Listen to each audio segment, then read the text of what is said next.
जय हिंद दोस्तों, नमस्कार। एक बार फिर से आप सभी का स्वागत है आज की इस क्लास में। दोस्तों, आशा करते हैं आप सभी लोग स्वस्थ होंगे, मस्त होंगे और अपनी तैयारी को बेहतर ढंग से कर रहे होंगे। आज की इस क्लास में हम लोग देखने वाले हैं जो आरआरबी एनटीपीसी का एग्जाम 11 जून को हुआ था थर्ड शिफ्ट में, उसमें जो क्वेश्चंस पूछे गए थे उनको साथियों आज की क्लास में देखेंगे। और साथ में जो इम्पोर्टेंट फैक्ट हैं जो कि आगे आने वाले एग्जाम के लिए हेल्पफुल होने वाले हैं, तो साथियों उनको भी हम लोग देखने वाले हैं। इसलिए साथियों, अगर आप लोग जो है एग्ज़ाम देने वाले हैं तो आप लोग जो है इस क्लास को एक बार ज़रूर देख लीजिएगा।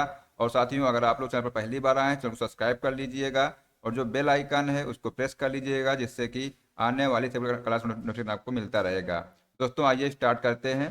दोस्तों, क्वेश्चन पूछा गया था कि गिद्धा किस राज्य का लोक नृत्य है। दोस्तों, इसका आंसर हो जाएगा पंजाब। जो है पंजाब राज्य का ये लोक नृत्य है। और जो दोस्तों जो पंजाब के भांगड़ा, गिद्धा और डफ, दोस्तों ये भी जो है ये पंजाब के लोक नृत्य हैं, जिनको आप लोग ध्यान में रखिएगा। दोस्तों, अगर बात की जाए गोवा राज्य की, तो गोवा का दोस्तों जो लोक नृत्य है ढेकनी और फुगदी है। दोस्तों, जो महाराष्ट्र का जो लोक नृत्य है ये है लावड़ी, कोली, पावरी, नाच या दशावतार। ठीक है। दोस्तों, अगर बात की जाए कर्नाटक राज्य की, तो यहाँ का दोस्तों जो लोक नृत्य है यक्षगान, हुत्तारी, सुग्गी और कुनीथा। दोस्तों, अगर बिहार की बात की जाए तो बिहार का जो लोक नृत्य है ये विदेशिया है, डोमकच है, झिंझिया है, फगुआ है। ठीक है। अगर दोस्तों बात की जाए मिजोरम की, तो मिजोरम का चिराव नृत्य दोस्तों यहाँ का जो प्रसिद्ध लोक नृत्य है। ठीक है। तो ये दोस्तों जितने फैक्ट हैं इनको आप लोग ध्यान में रखिएगा। दोस्तों, बात करते हैं नेक्स्ट क्वेश्चन की। तो पूछा गया था कि भारत में थारू जनजाति कहाँ रहती है। ये दोस्तों क्वेश्चन पूछा गया था। तो इसका आंसर हो जाएगा तराई क्षेत्र में रहती है। कहाँ पर रहती है? तराई क्षेत्र में, जो दोस्तों उत्तराखंड, उत्तर प्रदेश, बिहार राज्यों में फैली हुई है। तो इसको दोस्तों आप लोग ध्यान में रखिएगा। अगर दोस्तों जो तराई क्षेत्र है, तराई क्षेत्र कहाँ फैला हुआ है, तो उत्तराखंड, उत्तर प्रदेश और बिहार राज्यों में यह फैला हुआ है। ठीक है।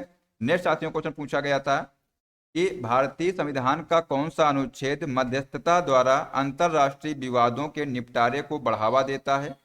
तो इसका दोस्तों आंसर हो जाएगा आर्टिकल 51, यानी दोस्तों अनुच्छेद 51 जो है ये जो है मध्यस्थता द्वारा अंतरराष्ट्रीय विवादों के निपटारे को बढ़ावा देता है। ठीक है। तो इसका ये राइट आंसर हो जाएगा। नेक्स्ट साथियों को पूछा गया था कि भारत का प्रादेशिक जल समुद्र तट के आधार रेखा से डैश कितनी दूरी तक फैला हुआ है। तो दोस्तों इसका जो आंसर हो जाएगा 12 समुद्री मील जो है की दूरी तक ये फैला हुआ है। ठीक है। नेक्स्ट साथियों क्वेश्चन पूछा गया था कि एंटासिड क्या काम करता है।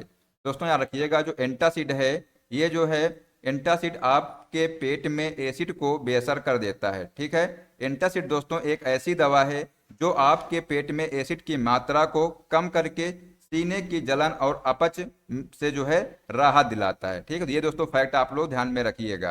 साथियों, नेक्स्ट क्वेश्चन पूछा गया था कि घनत्व का सूत्र क्या है। तो दोस्तों याद रखिएगा, जो घनत्व है दोस्तों है जो डेंसिटी है, डेंसिटी और सूत्र दोस्तों होता है ये m/v होता है। ठीक है। वेयर जो है जहां पर जो है d इज डेंसिटी, d क्या है? d घनत्व है।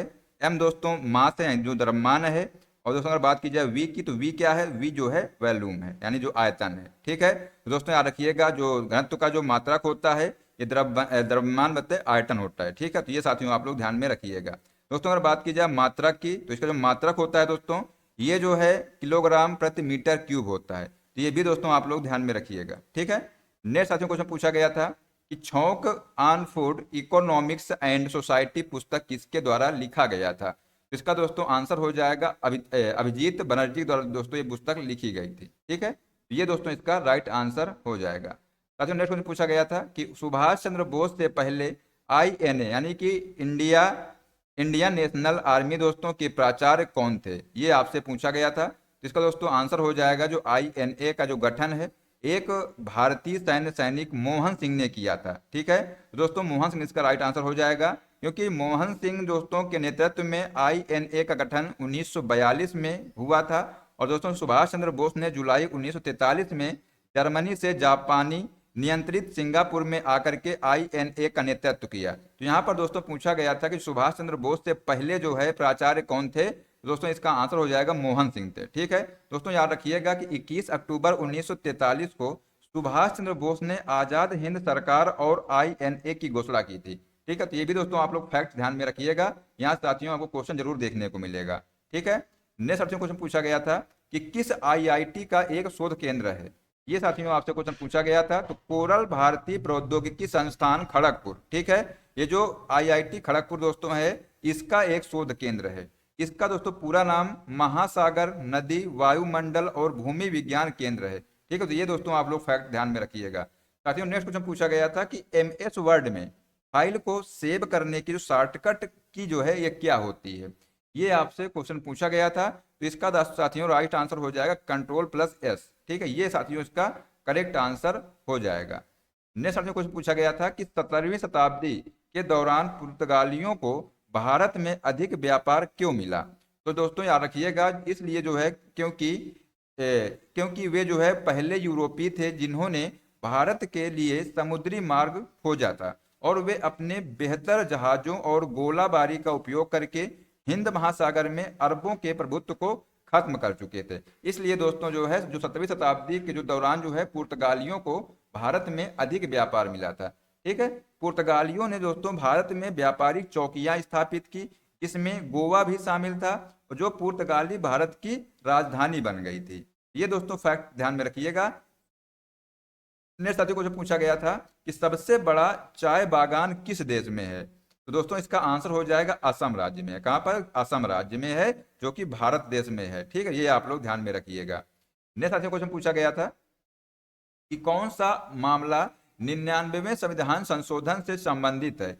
ये साथियों क्वेश्चन पूछा गया था। तो इसका आंसर हो जाएगा 99वां जो संविधान संशोधन दोस्तों है, जिसे नेशनल जुडिशियल अपॉइंटमेंट कमीशन से संबंधित माना जाता है। ठीक है, यानी कि एनजेएसी से ये संबंधित माना जाता है। दोस्तों बात करते हैं 2014 में दोस्तों सर्वोच्च न्यायालय और उच्च न्यायालयों में न्यायाधीशों की जो नियुक्ति है कि कॉलेजियम प्रणाली को बदलने के लिए दोस्तों ये लाया गया था। और 99वें संविधान संशोधन अधिनियम ने राष्ट्रीय न्यायिक नियुक्ति आयोग का गठन किया, लेकिन बाद में इसे जो है सुप्रीम कोर्ट ने असंवैधानिक घोषित कर दिया था। ठीक है, तो यहाँ से आप लोग ये फैक्ट देख लीजिएगा। नेक्स्ट साथियों क्वेश्चन पूछा गया था कि 42वें संविधान संशोधन के गठन द्वारा इनमें से क्या संशोधित नहीं किया गया है? दोस्तों याद रखिएगा, जो फॉर्मेशन ऑफ कोऑपरेटिव सोसाइटीज, ठीक है, सहकारी समितियों से संबंधित जो प्रावधान है इनको दोस्तों संशोधित नहीं किया गया है। ठीक है, दोस्तों याद रखिएगा कि जो 42वां संविधान संशोधन हुआ था इसमें जो है कई प्रावधानों को संशोधित किया गया, लेकिन सहकारी समितियों से जो संबंधित कोई भी प्रावधान नहीं था।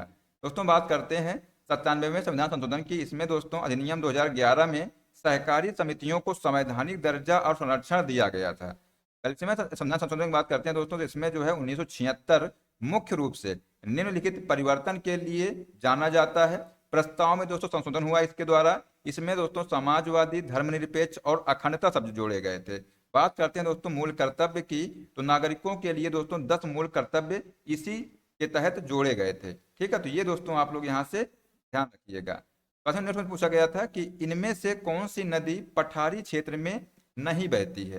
दोस्तों ऑप्शन में दिया हुआ था नर्मदा, गोदावरी, कृष्णा और यमुना। इसका राइट आंसर हो जाएगा यमुना नदी। ठीक है, ऑप्शन नंबर डी दोस्तों करेक्ट इसका आंसर हो जाएगा।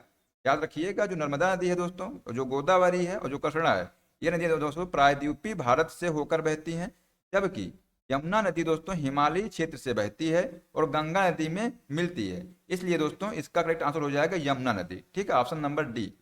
नेक्स्ट साथियों कुछ पूछा गया था कि रास लीला नृत्य के दौरान किसकी भक्ति का प्रदर्शन होता है? तो इसका आंसर हो जाएगा कृष्ण और गोपियों के बीच जो है प्रेम और भक्ति का प्रदर्शन किया जाता है।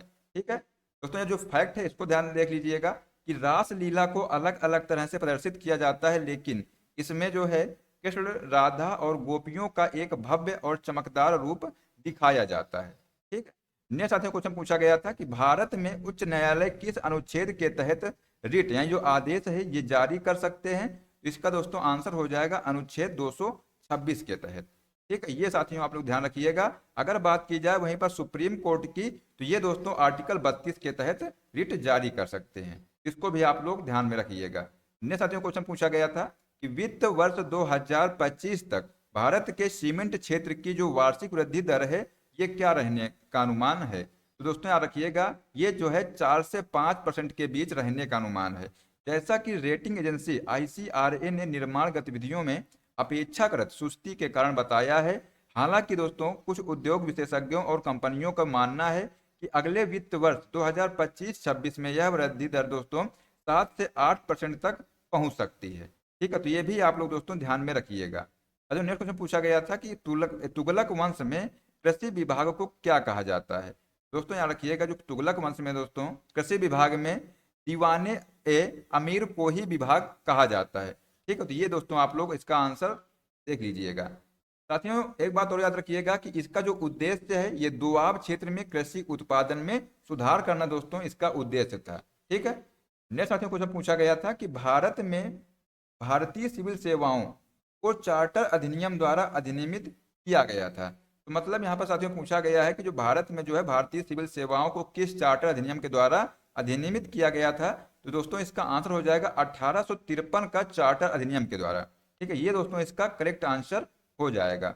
नेक्स्ट साथियों क्वेश्चन पूछा गया था कि शहनाई मंडी नामक बाजार व्यवस्था किसके द्वारा शुरू किया गया था। तो दोस्तों यहाँ रखिएगा, जो इसका आंसर हो जाएगा दिल्ली सल्तनत के शासक अलाउद्दीन खिलजी ने इसको शुरू किया था।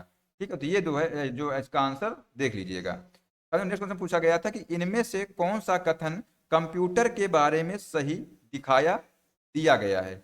ये दोस्तों आपसे पूछा गया था, तो याद रखिएगा जो कंप्यूटर दोस्तों उसमें कथन दिए हुए थे और पूछा गया था कि कौन सा कथन सही है। तो उसमें जो है एक ये भी दिया हुआ था कि जो रैम अस्थाई और जो है रोम जो है स्थाई मेमोरी है। मतलब कि द स्टेटमेंट जो दिया था उसमें कि रैम इज टेम्परेरी एंड रोम जो है इज परमानेंट जो मेमोरी है, ये साथियों उसका करेक्ट आंसर हो जाएगा। ठीक है, अच्छा नेक्स्ट क्वेश्चन पूछा गया था कि टास्क बार का उपयोग क्या होता है। तो याद रखिएगा इसका जो आंसर होगा टास्क बार दोस्तों जो होता है स्क्रीन के नीचे या कभी कभी शीर्ष पर स्थित एक बार है जो अक्सर उपयोग किए जाने वाले जो अनुप्रयोगों को सिस्टम सेटिंग और सूचनाओं तक त्वरित पहुंच प्रदान करता है। ठीक है, तो ये साथियों इसका आंसर हो जाएगा। नेक्स्ट क्वेश्चन पूछा गया था कि एसडीजी इंडेक्स इंडिया इंडेक्स 2023-24 में केंद्र शासित प्रदेश यूटी का औसत स्कोर कितने के बीच था। ये साथियों क्वेश्चन पूछा गया था।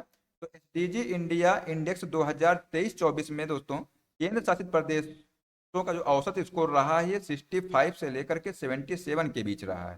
ठीक है, नेक्स्ट क्वेश्चन पूछा गया था कि इसरो और सेमी कंडक्टर ISRO और सेमीकंडक्टर प्रयोगशाला द्वारा अंतरिक्ष अनुप्रयोगों के लिए विकसित दो 32 बिट माइक्रो प्रोसेसर के नाम क्या हैं। तो दोस्तों यहाँ रखिएगा विक्रम 3201 और कल्पना 3201। ठीक है, ये दोस्तों इसके नाम थे। इसका दोस्तों ऑप्शन में दिया हुआ था, तो इसका साथियों राइट आंसर हो जाएगा विक्रम 3201 और कल्पना 3201, ये इसके नाम थे। ठीक है, नेक्स्ट क्वेश्चन पूछा गया था कि 2025 का लघु साहित्य के लिए पुलित्जर पुरस्कार किसे दिया गया है। तो याद रखिएगा पार्सिवल एवरेट को उनके उपन्यास जेम्स के लिए दोस्तों जो है लघु साहित्य के लिए पुलित्जर पुरस्कार दिया गया है। अगर दोस्तों आपसे पूछ लिया जाए कि 2024 का लघु साहित्य बुकर पुरस्कार किसे दिया गया है, तो आंसर लगाइएगा ब्रिटिश लेखिका जो है सामंथा हार्वे, इनको दोस्तों उपन्यास आर्बिटल के लिए जो है बुकर पुरस्कार दिया गया है। यह उपन्यास दोस्तों अंतरराष्ट्रीय अंतरिक्ष स्टेशन पर सवार 6 अंतरिक्ष यात्रियों के एक दिन की कहानी है। ठीक है, ये दोस्तों आप लोग क्वेश्चन जो है देख लीजिएगा। ठीक है साथियों, मिलते हैं साथियों नेक्स्ट क्लास में। जय हिंद, जय भारत, वंदे मातरम।